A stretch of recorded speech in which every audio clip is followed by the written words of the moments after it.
여러분들의 요즘 삶은 어떠십니까? 평안하십니까? 걱정이 많죠? 근심 많고 염려되는 일 많죠? 근데 얼마 전 어떤 분이 이런 말씀을 하셨습니다. 그동안 코로나, 오미크론으로 인하여 너무나도 많이 두렵고 무서웠었는데 코로나, 오미크론에 한번 걸리고 치유가 되었더니 얼마나 편안한지 모르겠다. 그렇게 이야기했습니다. 걸려본 사람들만 알죠. 정말 편안합니다. 우리는 그동안 2, 3년 코로나로 인하여 너무나도 많이 힘들었습니다. 마음대로 일할 수 없었고, 마음대로 갈 수 없었고, 마음대로 예배 드릴 수 없었고, 마음대로 성전에 나올 수도 없었습니다. 모든 것이 두렵고 걱정되고 염려되는 일들 뿐이었습니다. 그러나 이제는 코로나가 완전히 사라진 것은 아니지만 그래도 거리두기가 지난주 월요일부터 폐지가 되었습니다. 그리고 코로나 치사율도 약해져서 감기 정도의 증상으로 염려하지 않아도 되었습니다. 그리고 코로나에 감염되는 그런 사람들도 점차 계속 줄어가고 있습니다. 이제 코로나로 인하여 감염될까, 어떻게 될까, 무슨 일이 일어날까 두려워 떨던 그런 모습들, 이제는 조금 편안해지게 되었습니다. 어떤 심리학자는 이렇게 얘기를 했습니다. 마음만 평안하면 만난을 돌파할 수 있지만 마음이 불편하면 적은 일도 할 수 없다. 그렇게 얘기를 했습니다. 그렇습니다. 뭐든지 마음만 편안하면 뭐든지 할 수 있습니다. 모든 일도 행하며 그 일이 얼마나 기쁘고 즐거운 그런 모습들이 있는지 모릅니다. 그러나 마음이 불편하면 어떻습니까? 불안하지요, 두렵지요, 안타깝지요. 행하는 모든 그런 일들마다 기쁨이 없지요. 일도 손이 잡히지 않는 그런 모습들이 있지요. 그런데 우리의 모습 가운데서 이런 마음의 평안, 그러면 어떻게 누릴 수 있을까라고 하는 것입니다. 세상 사람들은 그렇게 얘기합니다. 아무런 문제도 생기지 않으면 편안해진다. 그렇게 얘기를 합니다. 그런데 이 세상을 살아가는 그 모습 가운데서 보면 아무런 문제가 생길 수 없습니까? 우리가 어떤 일을 행하는 그런 모습이 있으면 반드시 거기엔 문제가 따르게 되어 있지요. 문제가 생기면 두렵습니다. 걱정됩니다. 염려되는 그런 모습들이 있습니다. 그래서 살아가는 내내 동안에 우리는 불안합니다. 염려하는 그런 모습들이 있고 걱정된 그런 모습들이 있습니다. 또 어떤 사람들은 이렇게 얘기합니다. 물질만 많으면 편안하다. 그렇게 얘기하는 사람도 있습니다. 돈만 많으면 뭐 문제가 일어나도 그 돈 가지고 다 해결할 수 있는데 문제가 생기면 그 돈 갖고 다 막을 수도 있는데 돈만 많으면 되지. 그렇게 얘기하는 사람들도 있습니다. 그러나 사실은 물질, 돈만 많다고 해서 그 사람이 평안합니까? 그렇지 않은 것 우리가 너무나도 잘 알지요. 그 사람이 겉으로 웃고 기쁘고 즐거운 그런 모습들이 있으면 그럼 편안합니까? 그러나 그렇지 않습니다. 2013년 미국 버클리 대학에서 연구를 했습니다. 세계에서 가장 잘 웃는 나라의 사람들이 어떤 사람들일까? 조사를 해봤습니다. 그때에 이탈리아 사람들이 가장 잘 웃는다고 그럽니다. 이탈리아 사람들은 하루에 19분을 웃는다고 그럽니다. 하루 전체를 통계를 내보니까 19분을 이탈리아 사람들이 웃는다. 그런데 이게 세계에 최고로 많이 웃는 그런 나라라고 그럽니다. 프랑스 사람들이 하루에 18분, 영국 사람들은 15분, 독일 사람들은 6분을 웃는다고 그럽니다. 그러면 우리나라 사람들은 하루에 평균 몇 분 정도를 웃을까요? 여러분들은 몇 분 정도를 웃습니까? 한 2, 3분? 우리가 웃을 일이 별로 없는 것 같지요. 웃지 않고 사는 모습들이 너무나도 많이 있습니다. 그런데 웃는다고 평안합니까? 그렇지 않지요. 속은 그렇지 않은데 겉으로 웃는다고 해서 그것이 평안함의 모습이 될 수 없는 것이죠. 2022년 세계 행복지수가 나왔습니다. 1위부터 10위까지를 보면 핀란드, 덴마크, 아이슬란드, 스위스, 네덜란드, 룩셈부르크, 스웨덴, 노르웨이, 뉴질랜드 이런 나라들이라고 그럽니다. 독일이 14위, 캐나다와 미국, 영국이 15위, 16위, 17위, 그리고 프랑스가 20위. 우리나라는 몇 위일 것 같습니까? 전체 이 행복지수 조사한 나라가 146개국이라고 그럽니다. 우리나라는 몇 위쯤 될 것 같습니까?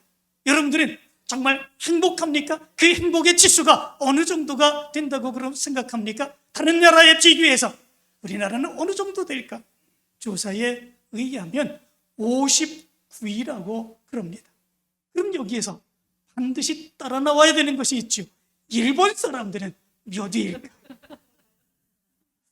일본 사람들은 몇 위쯤 될 것 같습니까? 일본 사람들이 우리나라하고 거의 비슷하게 54위라고 그럽니다. 우리나라보다 떨어져야 되는데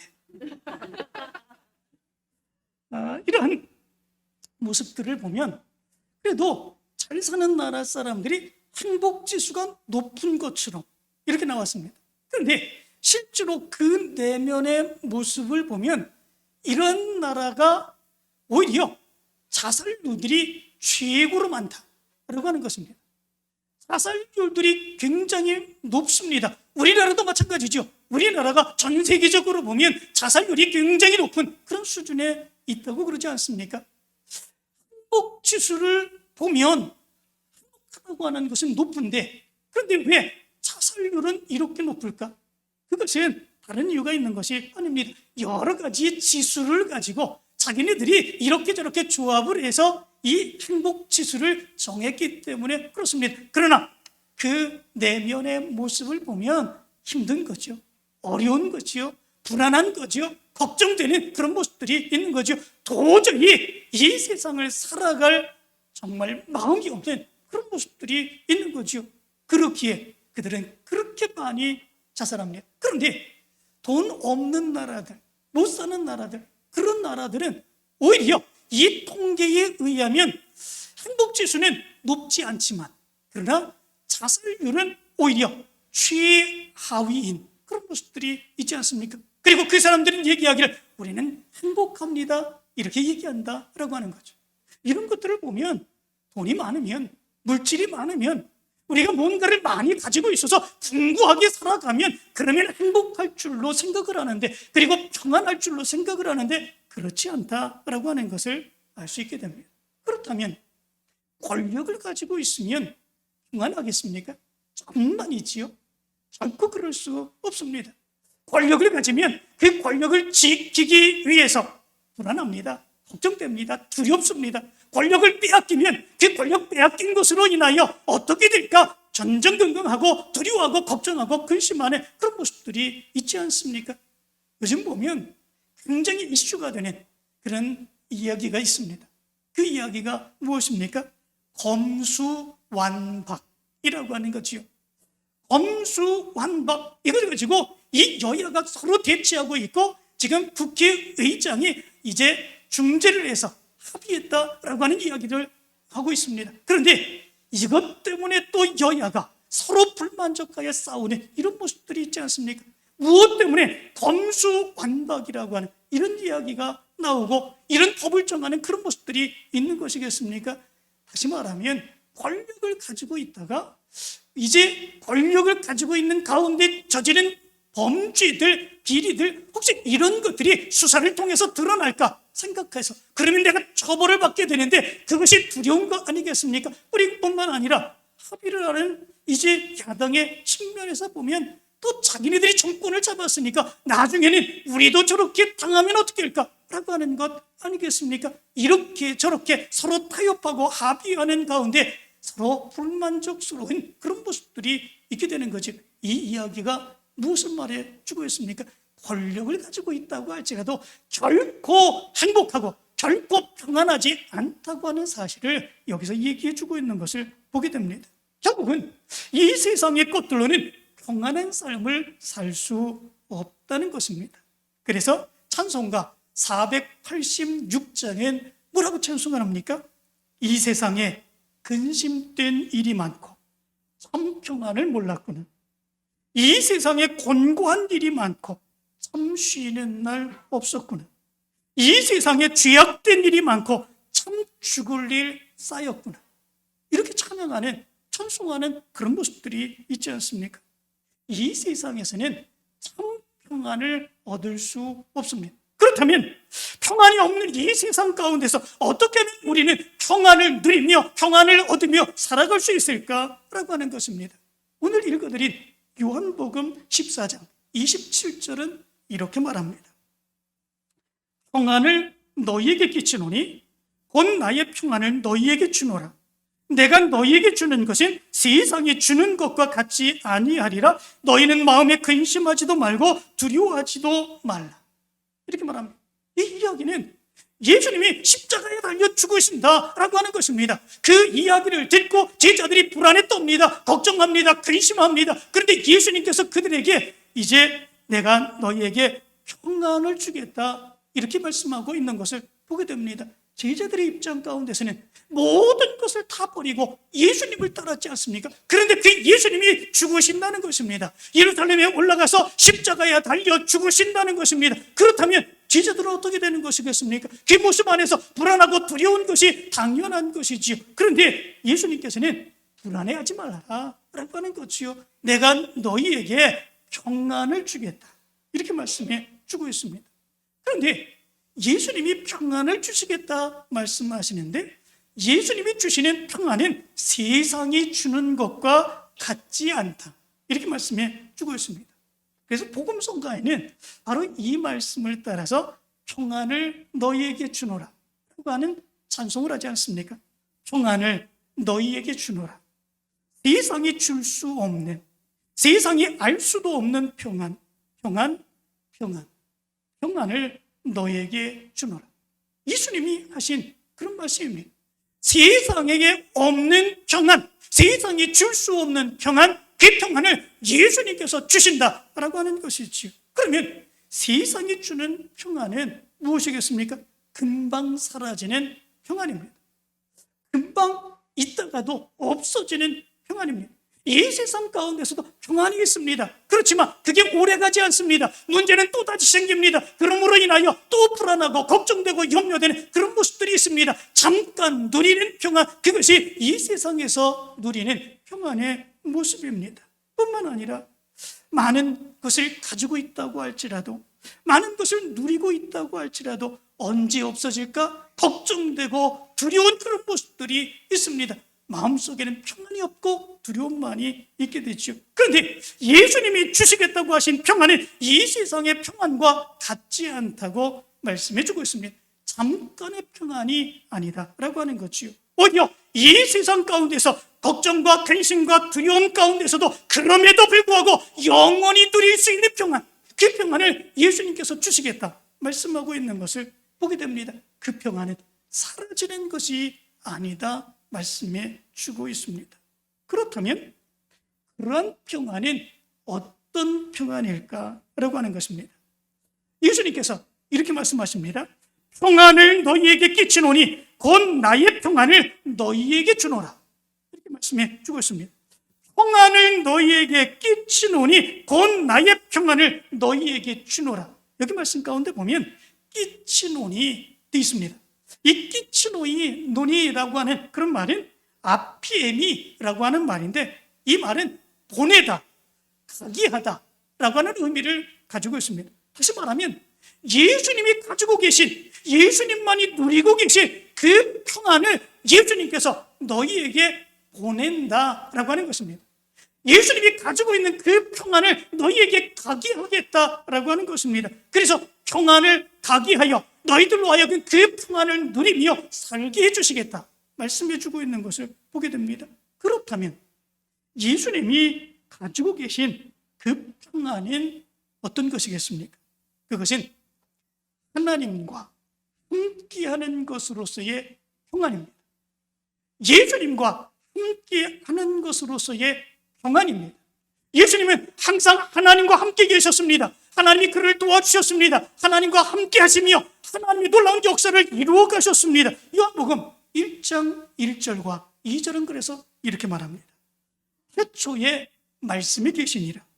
이 말씀이 하나님과 함께 계셨으니 이 말씀은 곧 하나님이시라. 그가 태초에 하나님과 함께 계셨고, 태초부터 예수님은 하나님과 함께 계셨다 말씀하고 있습니다. 요한복음 10장 30절은 이렇게 말합니다. 나와 아버지는 하나이니라. 이렇게 말씀해 주고 있습니다. 예수님과 하나님은 한 분이십니다. 하나이십니다. 항상 함께 하셨습니다. 그 모습으로 인하여 예수님은 항상 평안하셨습니다. 그래서 평안을 너희에게 끼치노니 곧 나의 평안을 너희에게 주노라 말씀해 주었죠. 여기 평안이라고 하는 말은 에이레네라고 하는 말입니다. 히브리어로는 샬롬이라고 하는 말이죠. 언젠가 이 샬롬의 단어의 뜻을 여러분들에게 말씀을 드렸습니다. 샬롬, 에이레네. 이 샬롬 히브리어는 네 가지 단어로 구성되어 있습니다. 하나는 쉰이라고 하는 단어입니다.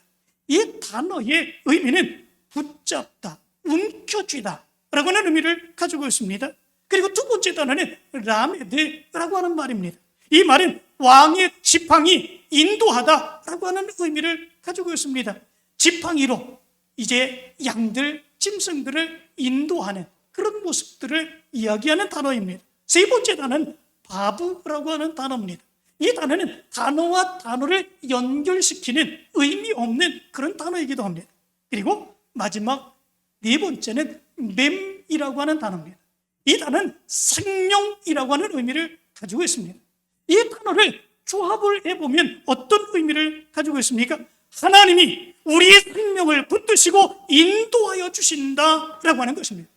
하나님이 내 생명을 붙드시고 인도하여 주신다. 그러므로 이것을 믿는 믿음의 사람들은 언제나 평안하다라고 하는 거죠. 그래서 샬롬입니다.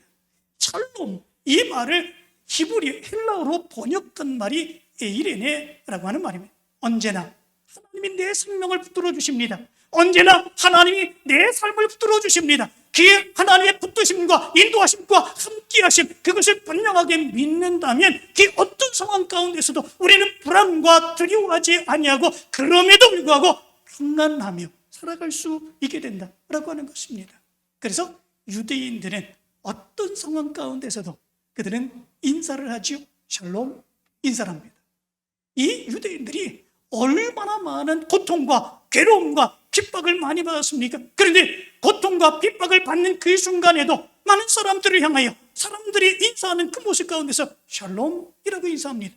아우슈비츠, 바로 그 감옥에서 600만 명이라고 하는 엄청난 그런 유대인들이 독일 사람들에 의해서 죽임을 당하게 되는 그런 모습들이 있었습니다. 그런 상황 가운데서도 그들은 샬롬 인사를 했습니다. 그 샬롬 인사의 모습, 무엇 때문에 그렇습니까? 지금 내가 여기서 죽을 만한 그런 위기, 고통, 어려움을 당하고 있지만 그럼에도 불구하고 하나님이 나를 지키신다. 하나님이 내 생명을 붙들어 주시고 계신다. 하나님이 내 삶을 지키시고 계신다. 하나님이 내 생명을 붙들어 주시고 계시는데 설령 여기서 죽는다고 할지라도 무엇이 두려울까라고 하는 것이죠. 하나님이 하나님의 나라로 우리를 인도해 주실 것이다 라고 하는 그 믿음이죠. 그렇기에 두려움과 걱정과 괴로움 가운데서도 하나님 우리와 함께 계신다. 하나님 우리를 지켜주신다. 하나님 우리를 붙들어 주신다. 그러므로 하나님이 나에게 주시는 평강, 평안, 이것이 내 삶의 모습 가운데 있고 나는 이 삶으로 살아간다 라고 하는 믿음의 고백이죠. 예수님도 십자가를 지시는 그 고통 가운데 십자가 위에서도 이 평안하셨습니다. 그리고 부활하시고 두려움 가운데 떠는 제자들에게 다가서시며 인사할 때에도 너희가 평안하냐 그렇게 인사하셨습니다.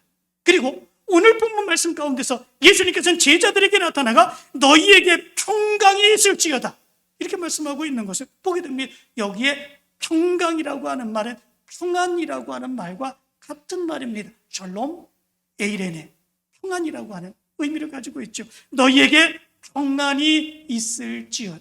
무엇 때문에 그렇습니까? 하나님이 너희와 함께하고 있다라고 하는 거 아니겠습니까? 부활하신 예수님이 지금 너희와 함께하고 있다라고 하는 거죠. 그러므로 인하여 두려움과 불안 이런 모든 것을 내떨치고 예수님이 함께하심, 하나님이 함께하심 그것을 분명하게 믿으며 너희들 평안하라라고 하는 말씀이었습니다. 우리가 좋아하는 말씀 가운데 이사야서 41장 10절의 말씀이 있습니다. 두려워하지 말라. 내가 너와 함께함이라. 놀라지 말라. 나는 네 하나님이 됨이라. 내가 너를 굳세게 하리라. 참으로 너를 도와주리라. 참으로 나의 의로운 오른손으로 너를 붙들리라. 이 말씀이 우리에게 힘이 되는 이유가 무엇입니까? 이 말씀으로 우리가 이 세상을 두려워하지 않냐고 담대하게 살아갈 수 있는 이유가 무엇입니까? 하나님이 우리와 함께 하신다는 것, 하나님이 우리를 도와주신다는 거 아니겠습니까? 그러므로 인하여 우리는 어떤 상황 가운데서도 불안하고 두려운 것이 아니라 그럼에도 불구하고 평안 가운데 살아갈 수 있다는 것입니다. 우리가 잘 아는 시편 23편의 말씀이 있습니다. 정말 주옥 같은 그런 시죠. 우리가 너무나도 잘 아는 그런 시입니다. 다윗이 이렇게 이 시를 썼습니다. 여호와는 나의 목자시니 내게 부족함이 없으리로다. 그가 나를 푸른 풀밭에 누이시며 쉴 만한 물가로 인도하시는도다. 내 영혼을 소생시키시고 자기 이름을 위하여 의의 길로 인도하시는도다. 내가 사망의 음침한 골짜기로 다닐지라도 해를 두려워하지 않을 것은 주께서 나와 함께 하심이라. 주의 지팡이와 막대기가 나를 안위하시나이다.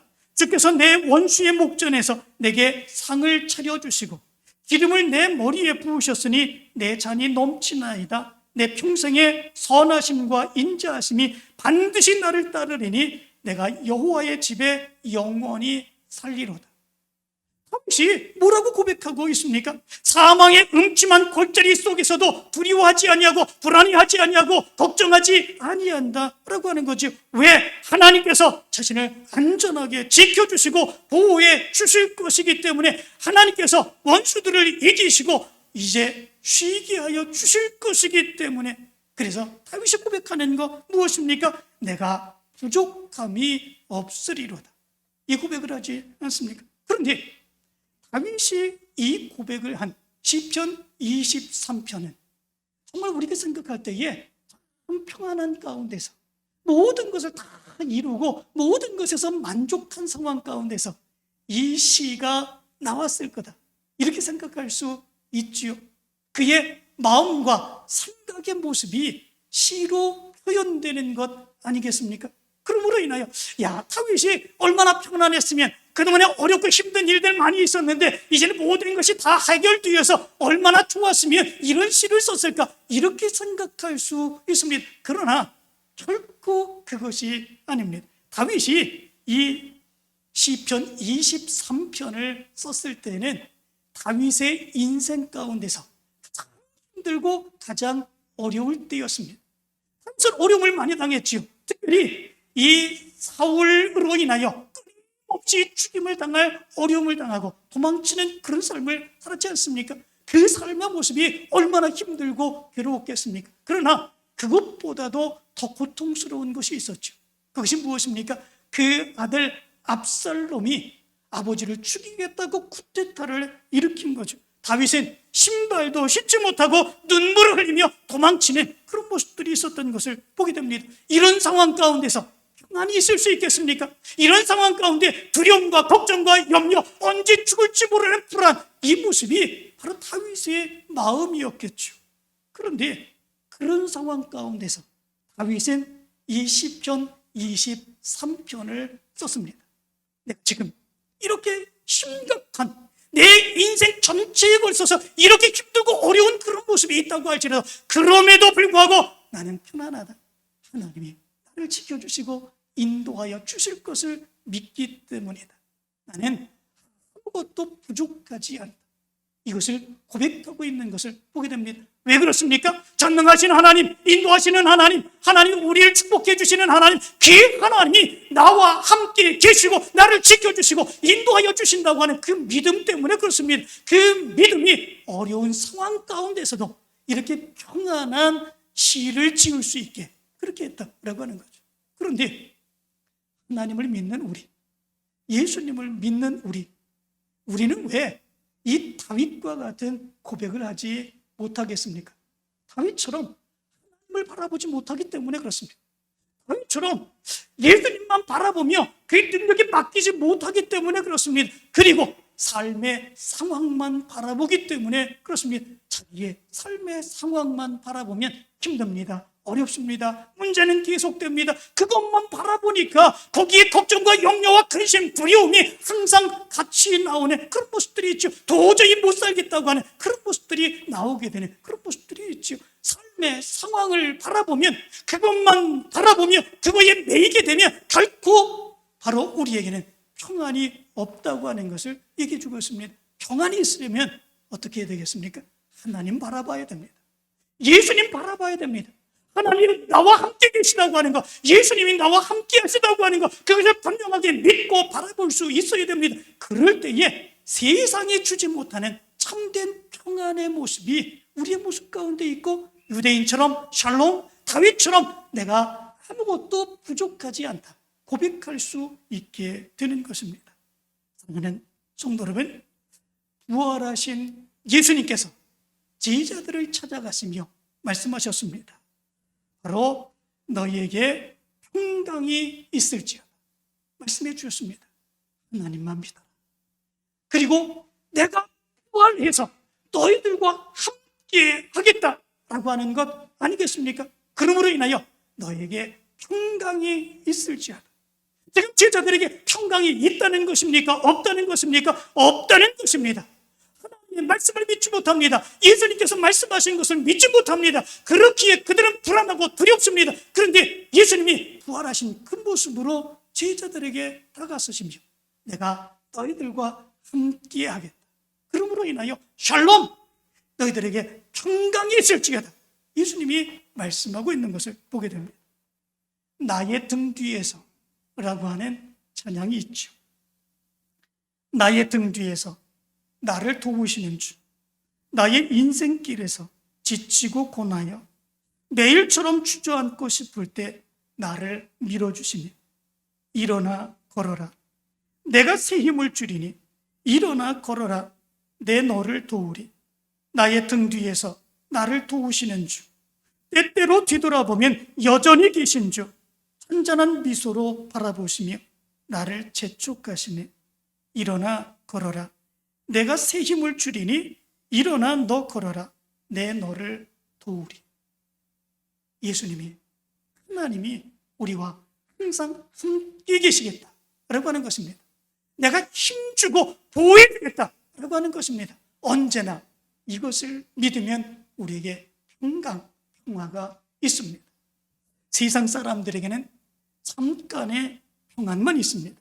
왜냐하면 곧 또 걱정과 불안, 두려움의 모습, 문제가 나타날 것이기 때문에 그렇습니다. 세상의 평안은 오래가지 못합니다. 잠깐의 평안입니다. 그런데 우리에게 평안이 찾아왔습니다. 코로나 바이러스 오미크론이 조금 잠잠해지고 시사율도 이제 그리 높지 않아서 거리두기가 폐지되었습니다. 이제 평안하여서 마음대로 다른 일들을 행합니다. 벌써부터 이리저리 놀러 다니고 또 먹고 마십니다. 관광지는 지금 가득히 찼다고 그럽니다. 그런데 전문가들은 뭐라고 얘기합니까? 이것이 끝이 아니다. 그렇게 얘기를 한다고 하지 않습니까? 조금 후면, 이제 몇 달 후면 코로나 바이러스 오미크론 변이가 또다시 나타나 또다시 유행을 하게 될 거다. 이 다른 외국에서는 지금 그런 상황이 나타나고 있지 않습니까? 또다시 이런 엄청난 유행이 몰아칠 수도 있다. 그렇게 얘기를 합니다. 그러면 또 우리는 불안해해야 됩니다. 그러면 또 우리는 두려워해야 됩니다. 세상의 평안이라고 하는 것은 항상 이렇죠. 조금 평안한 듯 하다가 또 걱정되고 불안한 그 모습이 다시 이어지게 됩니다. 그러나 우리에게는 세상의 평안이 아닌 영원한 평안이 주어졌습니다. 무엇으로 인하여? 예수 그리스도로 인하여. 예수님이 부활하신 그 모습으로 평안을 주시겠다고, 예수님이 가지신 그 평안을 옮겨주시겠다고 그렇게 말씀을 하였습니다. 우리의 생명을 붙들어 주십니다. 우리의 삶을 붙들어 주십니다. 언제나 힘을 주십니다. 능력을 주십니다. 승리하게 하십니다. 예수님이 약속해 주셨습니다. 그래서 이 말씀을 믿었던 초대교회 성도들은 항상 이렇게 인사했지 않았습니까? 너희에게 은혜와 평강이 있을지어다. 너희에게 은혜와 평강이 있을지어다.